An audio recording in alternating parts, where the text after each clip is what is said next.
नमस्कार मित्रांनो, GSIT सोल्युशनमध्ये आपले सर्वांचे स्वागत आहे। मित्रांनो बघा, भूमी अभिलेख विभागामध्ये भरती आलेली आहे आणि गट क ची ही भरती आहे। सरळ सेवा पद्धतीने भरती होणार आहे आणि पद जे आहे ते पद बघा कोणतं आहे, भूकर मापक ही पोस्ट आहे, ती पोस्ट भरली जाणार आहे। याच्यामध्ये मित्रांनो बघा जवळपास 900 पेक्षा अधिक जागा ज्या आहेत त्या जागा भरल्या जाणार आहेत। तर तुम्हाला आपल्या आजच्या या व्हिडिओमध्ये या भरतीसाठी तुम्हाला ॲप्लिकेशन कशा पद्धतीने करावं लागणार आहे, अर्ज भरण्यासाठी शैक्षणिक पात्रता कोणती आवश्यक आहे, त्याचबरोबर या परीक्षेसाठी सिलेबस कशा पद्धतीने असणार आहे आणि सगळ्यात महत्त्वाचं म्हणजे आपल्याला याच्यामध्ये ऑनलाइन अर्ज करत असताना तिथं परीक्षा फी किती असणार आहे, या सगळ्या तुमच्या प्रश्नांची उत्तरं मित्रांनो तुम्हाला आपल्या या एकाच व्हिडिओमध्ये मिळणार आहे। आणि ही जी काही भरती आहे या भरतीची संपूर्ण तयारी आपल्या GSIT सोल्युशन या चॅनलच्या माध्यमातून करून घेतली जाणार आहे। त्यासाठी मित्रांनो तुम्ही अजूनपर्यंत आपल्या चॅनलला लाईक, सबस्क्राइब आणि शेअर केलं नसेल तर प्लीज आपल्या चॅनलला लाईक करा, सबस्क्राइब करा आणि सगळ्यात महत्त्वाचं म्हणजे बेल आयकॉनचं बटन दाबायला विसरू नका, म्हणजे असेच माहितीपूर्ण नवनवीन व्हिडिओ सर्वात अगोदर तुमच्यापर्यंत येऊन जातील। तर मित्रांनो सुरुवात करूया आपण आपल्याच्या या व्हिडिओला। बघा इथं आपली जी परीक्षा आहे ती IBPS कडून घेतली जाणार आहे। IBPS ची इथं अधिकृत वेबसाईट देण्यात आलेली आहे ऑनलाइन ॲप्लिकेशन करण्यासाठीची। त्याचबरोबर महाभूमी अभिलेखा जे आहे त्यांची देखील इथं वेबसाईट देण्यात आलेली आहे। मित्रांनो या दोन्ही वेबसाईटच्या लिंक मी तुम्हाला या व्हिडिओच्या डिस्क्रिप्शन बॉक्समध्ये दिलेले आहे। त्या ठिकाणी जाऊन तुम्ही काय करू शकता, ऑनलाइन ॲप्लिकेशन करू शकता। ऑनलाइन ॲप्लिकेशन करण्याची जी तारीख आहे ती 1/10/2025 पासून ते 24/10/2025 पर्यंत आपण या ठिकाणी ऑनलाइन ॲप्लिकेशन करू शकतो। आणि त्याचबरोबर आपल्याला ऑनलाइन अर्ज भरण्याबरोबर आपल्याला इथं ऑनलाइन परीक्षा फी आहे, ती परीक्षा फी देखील 1/10/2025 ते 24/10/2025 पर्यंत भरता येणार आहे।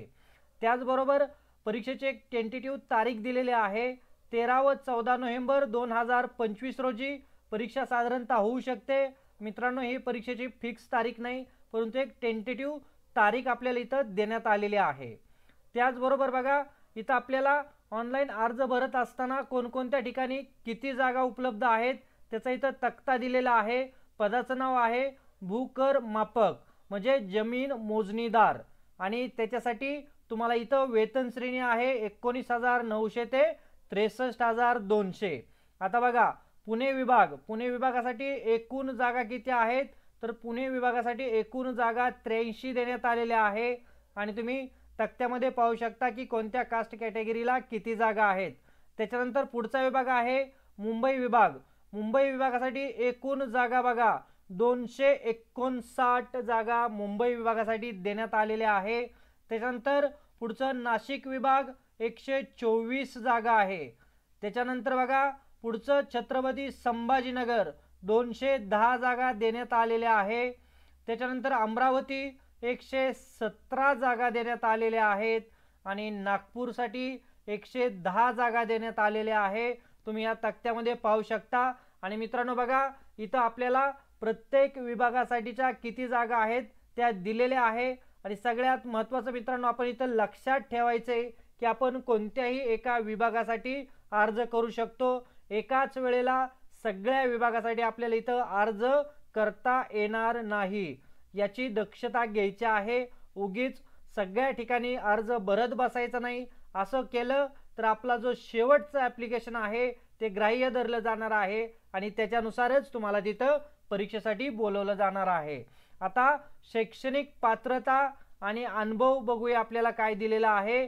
भूकर मापक गट क, तर त्याच्यामध्ये बघा मान्यताप्राप्त विभागातून तुमची अभियांत्रिकी महाविद्यालयातील किंवा मान्यताप्राप्त संस्थेकडील स्थापत्य अभियांत्रिकी पदविका डिप्लोमा इन सिव्हिल इंजिनिअरिंग तुमचा असला पाहिजे, किंवा बघा तुमची माध्यमिक शालांत परीक्षा उत्तीर्ण केल्यानंतर मान्यताप्राप्त औद्योगिक प्रशिक्षण संस्थेमधून 2 वर्षाचा सर्वेक्षण व्यवसायाचं प्रमाणपत्र तुमचं झालेलं असणं आवश्यक आहे। त्याचबरोबर तुम्हाला मराठी टंकलेखन 30 शब्द प्रति मिनिट आणि इंग्रजी टंकलेखन 40 शब्द प्रति मिनिट असणं आवश्यक आहे। परंतु मित्रांनो तुमच्याकडे हे जरी टायपिंगचं सर्टिफिकेट नसलं तरी तुम्ही या ठिकाणी ॲप्लिकेशन करू शकता। आणि तुम्ही ज्या वेळेला तिथं तुमचं सिलेक्शन होणार आहे त्याच्यानंतर 2 वर्षाच्या आतमध्ये आपल्याला ही टायपिंगची परीक्षा पास होणं गरजेचं आहे। जर ती परीक्षा पास नाही झालं तर आपली जी काही सेवा आहे ती समाप्तीस पात्र राहील असं या ठिकाणी म्हटलेलं आहे। 2014चा जो GR आहे त्याच्यामध्ये बघा काय केलेलं आहे की 1 वर्षाचा कालावधी करण्यात आलेला आहे। तुमचं जे औद्योगिक प्रशिक्षण संस्थेमधून सर्वेवरचा जो अभ्यासक्रम होता त्याचा कालावधी किती झालेला आहे तर 1 वर्षाचा कालावधी झालेला आहे। असे विद्यार्थी देखील या ठिकाणी अर्ज करू शकतात। चला आता आपल्याला बघा वयोमर्यादामध्ये शिथिलता देण्यात आलेली आहे। 18 ते 38 वयोमर्यादा म्हटलं असलं तर इथं आपल्याला ज्या कास्ट कॅटेगरीमधून येतो त्यानुसार आपल्याला इथं वयामध्ये देखील शिथिलता देण्यात आलेली आहे। आणि सगळ्यात महत्त्वाचं परीक्षेचं स्वरूप पाहणं अतिशय गरजेचं आहे। 200 मार्काची तुमची परीक्षा होणार आहे। बघा इंग्रजी 25 प्रश्न 50 मार्क, मराठी 25 प्रश्न 50 मार्क, सामान्य ज्ञान 25 प्रश्न 50 मार्क, बौद्धिक चाचणी अंकगणित 25 प्रश्न 50 मार्क, असे तुम्हाला 100 प्रश्न असणार आहे आणि 200 मार्काची परीक्षा असणार आहे। तुम्हाला एकूण 120 मिनिटाचा टायमिंग इथं दिलेला आहे। 2 तासाची तुमची परीक्षा असणार आहे। त्याच्यामध्ये तुम्हाला 100 प्रश्न सोडवायचे आहेत। प्रत्येक प्रश्न हा 2 मार्काला आहे। आणि परीक्षा शुल्क बघा इथं किती आहे। अमागास प्रवर्ग 1000 रुपये आणि मागास प्रवर्ग जे आहे त्यांच्यासाठी 900 रुपये इतकी परीक्षा शुल्क असणार आहे। मित्रांनो ही परीक्षा फी विना परतावा असणार आहे। तुम्हाला परीक्षा फी मिळणार नाही परत, हे लक्षात घ्या। आणि माझे सैनिकांसाठी परीक्षा शुल्क असणार नाही हे देखील इथं लक्षात घ्या। आता निवडीचे निकष कशा पद्धतीने असणार आहे तर तुमची ऑनलाईन कॉम्प्युटर एग्जाम होणार आहे। त्याच्यामध्ये किमान 45% गुण मिळवणं तुम्हाला अपेक्षित आहे।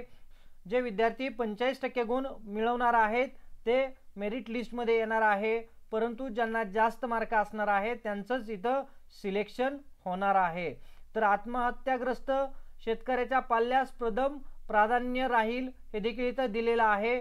त्याचबरोबर बघा त्या काही बेसिक सूचना दिलेल्या आहेत सिलेक्शन पद्धतीच्या आणि आपल्याला अर्ज करण्याच्या तारखा देखील दिलेल्या आहे आणि ह्या अधिकृत वेबसाईट देखील मित्रांनो इथं देण्यात आलेल्या आहे।